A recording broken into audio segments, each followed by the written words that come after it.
Baik, kita tengok pada keadaan yang kedua tadi tentang menyembunyikan maksiat yang dilakukan. Jadi situasi pertama tadi adalah kita kenal orang tu bukan ahli maksiat. Yang ini jangan kita announce. Baik, situasi yang kedua, orang yang terkenal dengan maksiat dan melakukannya secara terang-terangan.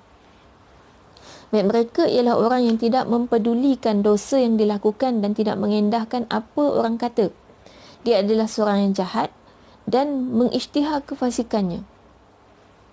Menceritakan maksiat yang dilakukannya tidak dikira sebagai mengumpat, bahkan disunatkan mendedahkan perbuatannya kepada orang ramai dan kemungkinan menjadi wajib agar manusia berhati-hati dengan kejahatannya sekiranya kefasikannya semakin menjadi-jadi dan dia tidak merasa malu dan takut kepada orang ramai, maka perkara tersebut mestilah dikemukakan kepada pemerintah supaya dihukum dengan hukuman syarak berdasarkan kefasikannya. Ini kerana jika kejahatannya dan orang yang seumpamanya disembunyikan, ia akan mendorongnya untuk melakukan kejahatan yang lain. Dengan itu mereka akan menyebarkan kerosakan di bumi dan berani melakukan kejahatan kepada umat. Bahkan orang seperti ini wajib diawasi dan dicari agar akar umbi fitnah dapat dicabut daripada masyarakat Muslim. Dalilnya sabda Nabi SAW, "Waqdu ya Unais ila imra'ati hadha fa in i'tarafat farjumha." Wahai Unais, datangilah wanita itu. Jika dia mengaku perbuatan dosanya iaitu zina, maka rejamlah dia. Baik, ini berlaku ketika dua orang lelaki meminta Rasulullah SAW mengadili kes mereka, di mana anak lelaki salah seorang daripada mereka telah berzina dengan isteri lelaki yang satu lagi. Baik, jadi ini situasi yang kedua, orang tu memang dikenali sebagai ahli maksiat yang semua orang tahu. Maka yang ini sunat untuk kita mengumpat. Ini satu lagi mengumpat yang dibolehkan. Apa dia hari tu? Salah satu daripada mengumpat yang dibolehkan adalah ketika kita nak bagi pengajaran kepada orang lain, iktibar, atau supaya orang berhati-hati dengan dia. Jadi dengan itu, supaya orang hati-hati dengan dia, maka kita bagi tahu tentang maksiat yang dia buat. Kadang-kadang dia memang ahli maksiat, tapi depan kawan kita ni tiba-tiba jadi alim warak semacam. Maka kawan kita ni pula dia jenis yang tak tahu media sosial, tak tahu dunia kan. Dia tahunya orang tu baik. Yang ini kadang-kadang kita perlu bagi tahu supaya untuk menyelamatkan dia daripada tertipu, untuk menjadi iktibar kepada dia. Itu sunat, bahkan boleh jadi wajib.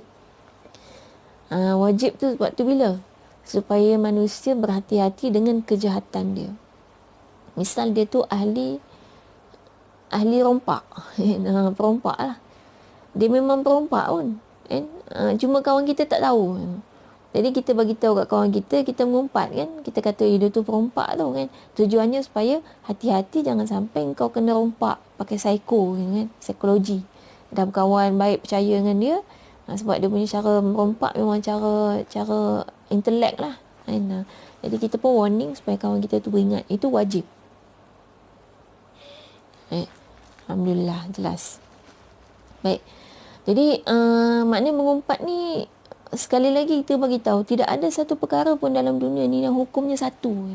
Hukumnya tu pasti berubah-ubah. Sebab itulah nak memahami agama, dia bukan pakai baca sikit-sikit dah. Memang kena rujuk ulama. Sebab ulama yang boleh faham agama tu secara menyeluruh. Kan? Maknanya kita kata, kalau tanyalah mengumpat ni berdosa ke tak? Kan? Kalau nak hurai panjang, susahlah nak jawab sebab ada mengumpat yang dibolehkan. Tapi umumnya kita kata mengumpat tu dosa. Kecuali ada keadaan tertentu. Baik, orang tanya solat tu wajib ke tidak? Kan susah soalan tu. Solat memang umumnya wajib kalau solat 5 waktu. Ada solat-solat sunat, tapi ada juga solat yang haram. Kan? Contohnya solat atas sejadah yang dicuri. Solat tu sah tapi haram, maknanya berdosa sebab sejadah tu kita curi kan. Rajin solat tapi sejadah curi kan. Terbawa balik daripada masjid, lepas tu lupa nak pulangkan sampai setahun kan. Itu maknanya kita kata dia boleh berubah hukum. Jadi semua boleh berubah hukum. Sama juga dengan keadaannya dalam ni, keadaan ni mengumpat. Jadi mengumpat ada ketika boleh jadi wajib. Sebab itu Rasulullah SAW pernah mengumpat sahabatnya. Sahabat yang ketika mana seorang wanita datang jumpa Nabi SAW bertanya tentang nak pilih antara beberapa orang lelaki yang datang melamar dia, nak pilih siapa. Maka Nabi SAW mengumpat. Nabi kata si fulan ni suka rotan isteri, si fulan ni kedekut, maka pilihlah si fulan. Maksudnya apa? Nabi mengumpat, kan? Kenapa Nabi bagi tahu? Sebab benda tu akan kesan kepada rumah tangga masa depan. Biar ada perempuan yang tak kisah suami kedekut, yang penting ada suami, kan? Sebab dia rasa dia dah cukup kaya lah, tak payah suami bagi duit. Tapi kan lebih baik bagi tahu awal. Ada isteri yang sakit hati sangat kalau suami tu kedekut, kan? Memang perempuan ni kan, kalau boleh suami kedekut tu memang itulah yang paling pening, kan? Sebab nafkah tu suami wajib bagi, tiba-tiba suami kedekut tak mau bagi nafkah. Itu memang banyak pun rumah tangga yang runtuh sebab tu. Sebab itu kena bagi tahu dari sebelum kahwin, mengumpat tu, kan? Tapi wajib, kan? Atau lelaki tu memang jenis pandai baran, suka pukul orang, dan dia pukul tu tak kira lelaki perempuan, maknanya berisiko kalau dia kahwin dia akan pukul isteri dia, maka kena bagi tahu sebelum kahwin, kan? Itu maknanya mengumpat yang wajib. Jadi itu termasuk ahli maksiat. Jadi orang semua tahu dia kaki pukul, kan? Dia memang tak boleh ya, apa masalah sikit je terus dia punya penyelesaian memang kaki angkat, tangan angkat, pelempang sekali, kan? Dan dia tak kira lelaki perempuan, bahkan mak dia pun dia pernah tampar, kan? Maknanya kalau yang macam ni, kita katakan mengumpat dia adalah wajib, untuk mengingatkan. Misal dia nak kahwin, bakal isteri dia tu kita kena bagi tahu. Tak boleh bagi tahu, oh dia ni bagus, baik semua, kononnya tak mau mengumpat. Itu yang kata ilmu belajar tak habis, kan? Mengumpat ada yang wajib, kan? Tiba-tiba bila dah kahwin, lebam-lebam kawan tu, kita tanggunglah depan Allah, kan? Nak sembunyi sangat, ilmu tak cukup, tak mau mengumpat. Itu bukan mengumpat yang baik, kan? Itu bukan diam yang baik, kan? Tapi itu adalah diam yang maksiat, kan? Apalagi kita ada peluang untuk bagi tahu, kan?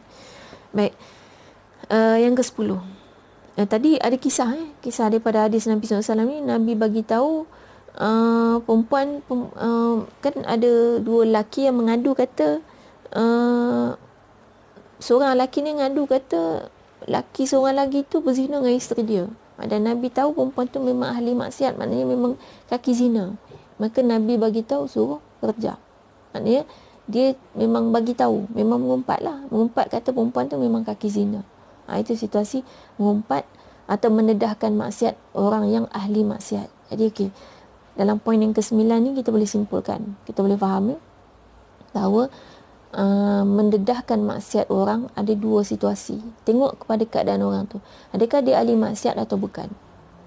Kalau dia ahli maksiat, maka mendedahkan maksiat dia dengan tujuan yang baik, maka itu tak ada masalah. Tapi kalau sahaja suka-suka hati, tak ada faedah, tak ada tujuan pun, itu masalah juga.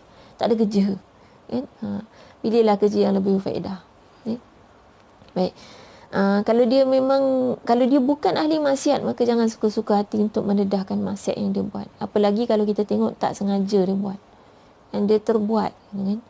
Dia terambil kasut orang. Jarang-jarang dia ambil kasut orang, tapi dia terambil, kan? Kita tak tahu, mungkin mata dia rabun masa tu, kan? Kita sangka baik, dan dalam masa yang sama kita menasihati dia.